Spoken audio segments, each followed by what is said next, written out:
আসসালামু আলাইকুম। মাশাআল্লাহ, অনেক চমৎকার বাবু। বাবু তোমার নাম কি? মেহেদী হাসান নুহাস। মেহেদী হাসান নুহাস। নুহাস। আচ্ছা, তুমি আমাকে ছোট্টভাবে উত্তর দিবা, ঠিক আছে? বলো তো, এই কোরআনটা কোন মাসে নাজিল হয়েছে? রমজান মাসে। মারহাবা বলবেন না? আচ্ছা, তুমি একটু বলো তো, এই কোরআনটা কি রাতে নাজিল হয়েছে না দিনে? রাতে। মারহাবা বলবেন। রাতটার নাম কি রাত ছিল?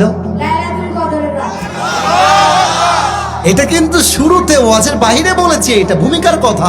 নারে তাকবীর। আচ্ছা বাবু, কোরআনকে যদি আমি বলি, কোরআন তোমার মাঝে কি সব কিছু আছে? কোরআন কি বলেছে, নেই নাকি আছে? কি বলেছে? আছে। মারহাবা বলে। সর্বশেষ প্রশ্ন, খুবই সাবধান হয়ে উত্তর দিবা। আমার বিশ্বাস তুমি অবশ্যই অবশ্যই অবশ্যই পারবা। আচ্ছা বলো তো, কোরআনটা কে নাজিল করেছে, কার উপরে নাজিল হয়েছে? আল্লাহ নাযিল করেছে হযরত মুহাম্মদ সাল্লাল্লাহু আলাইহি ওয়াসাল্লামের উপর। মাশাআল্লাহ। তোমার নাম কি আরেকবার বলো? মেহেদী হাসান নুহাস।